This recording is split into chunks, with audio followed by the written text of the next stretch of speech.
Let's kick off the show with a DIY spring decor project that frames up nicely. Beth Eaton from the Ruffled Daisy shows us how it's done.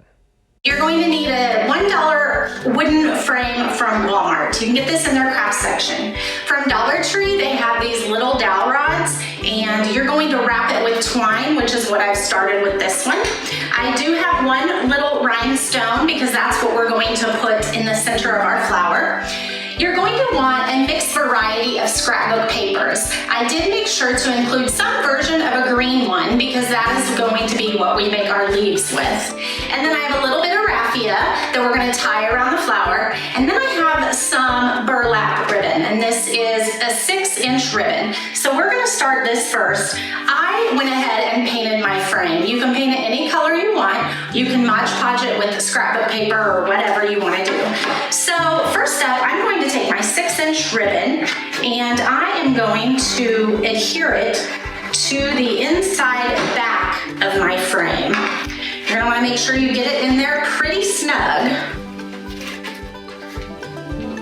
And then you can trim the excess. So next up, I used the dowels from the Dollar Tree, and I have started wrapping that with twine. So I am going to finish that step, and then we'll trim off the edge. Okay, so now I have my stem. We're gonna go ahead and place our stem down at kind of an angle, if you can tell, just like that. All right, next up, what you're going to do is to create the flowers. I have already cut 4 different size circles to use on my flower. So the only thing you're gonna do is you're gonna crumble them up just like this. Okay, so now what we're going to do, we are going to take the biggest piece that we have, and then we're going to put a little bit of hot glue here, and then we're going to put the next smaller piece right in the middle. And then you're going to do the same thing all the way down to the small one that you have.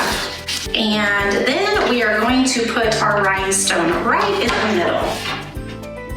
Now what we're going to do, we are going to glue on the back of our flower here, and we're just going to place it right above our stem. The last step, I have some raffia. I'm going to tie it into a knot just to create a little bit more dimension as well. We're gonna trim that, trim these a little bit, and then we're just gonna glue it right to the top of the stem, just like this.